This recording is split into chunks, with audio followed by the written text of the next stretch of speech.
Social ಮೀಡಿಯಾಗಳಲ್ಲಿ next target ಇವ್ರನ್ನ ಹೊಡಿಬೇಕು ಈ ಥರದ ಪ್ರೊವೊಕೇಶನ್ಸ್ ಸಿಕ್ಕಾಪಟ್ಟೆ. ಅಲ್ಲ, ಅದನ್ನೆಲ್ಲ ವೆರಿಫೈ ಮಾಡೋದಕ್ಕೆ ಹೇಳಿದ್ದೇನೆ ನಾನು ಮೊನ್ನೆ ಮಂಗಳೂರಲ್ಲಿ ಕೂಡ ಅದನ್ನು ನಾನು ಹೇಳಿ ಬಂದಿದ್ದೇನೆ. ಈಗಲೂ ಕೂಡ ನಮ್ಮ L&O ADGP ಅವ್ರಿಗೂ ಕೂಡ ತಿಳಿಸಿದ್ದೇನೆ. ಈ ರೀತಿ ಮಾಹಿತಿ ಏನು ಬಂದಿದೆ ಅದ್ರ ಬಗ್ಗೆ ವೆರಿಫೈ ಮಾಡಿ ಯಾರು ಪೋಸ್ಟಿಂಗ್ಸ್ ಮಾಡಿದ್ದಾರೆ ಅವ್ರನ್ನ ಇಮಿಡಿಯೇಟಾಗಿ ಅವ್ರ ಮೇಲೆ ಕ್ರಮ ತಗೊಳ್ಳಿ ಅಂತೇಳಿ ಸೂಚನೆ ಇವತ್ತು ಬೆಳಿಗ್ಗೆನೂ ಕೂಡ ಕೊಟ್ಟಿದ್ದೇನೆ ನಾನು.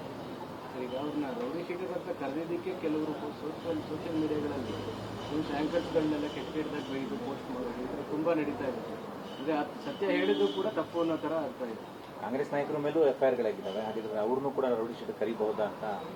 ಯಾರು ಈಗ ರೌಡಿ ಶೀಟರ್ ಅಂತ ಹೇಳಿ ಆ ಕ್ಯಾಟಗರಿಯಲ್ಲಿ ಪೊಲೀಸಲ್ಲಿ ರಿಜಿಸ್ಟರ್ ಆಗಿದ್ರೆ, ನನ್ನ ಬಿಸ್ನೆಸ್ಗೆ GST ನೋಟಿಸ್ ಬಂದಿದೆ, ಏನ್ ಮಾಡ್ಬೇಕು ಅಂತ ಗೊತ್ತಾಗ್ತಿಲ್ಲ. ಇಮಿಡಿಯೇಟ್ಲಿ ಒಬ್ಬ GST ಎಕ್ಸ್ಪರ್ಟ್ ಹತ್ರ ಮಾತಾಡು. ಎಲ್ಲಿ ಹುಡುಕೋದು?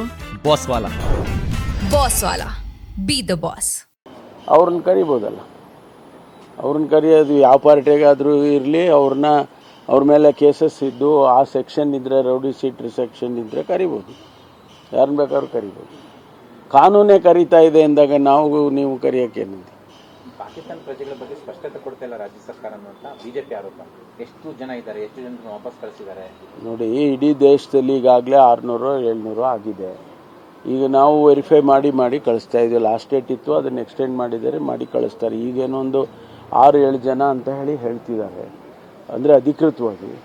ಅದನ್ನು ಇನ್ನೂ ನೋಡಬೇಕಲ್ಲ, ಇನ್ನೂ ವೆರಿಫೈ ಮಾಡ್ತಾನೇ ಇದ್ದಾರೆ. ಇಟ್ಸ್ ಎ ಕಂಟಿನ್ಯೂಸ್ ಪ್ರಾಸೆಸ್, ಅದನ್ನು ಮಾಡ್ತಾ ಇದ್ದಾರೆ.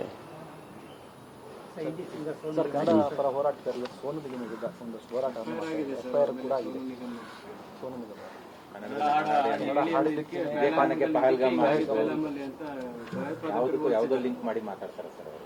ಯಾರು? ಸೋನು ನಿಗಮ್ ಕನ್ನಡದಲ್ಲಿ ಹಾಡಾಡಿ ಅಂದಿದ್ದಕ್ಕೆ ಪಹಲ್ಗಾಮ್ ಆಗಿದ್ದು ಇದೇ ಕಾರಣಕ್ಕಾಗಿ ನೀವು ಅತಿ ಭಾಷೆ ಅಂತ ಎಲ್ಲ ಕೇಳ್ತೀನಿ ಅನ್ನೋ ಅರ್ಥದಲ್ಲಿ ಮಾತಾಡಿದ್ದಾರೆ.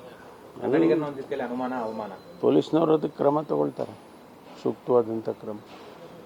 ಸರ್ಕಾರದ ಹೇಳಿಕೆ ಏನು ಬರುತ್ತೆ ರೀ ಅದರಲ್ಲಿ?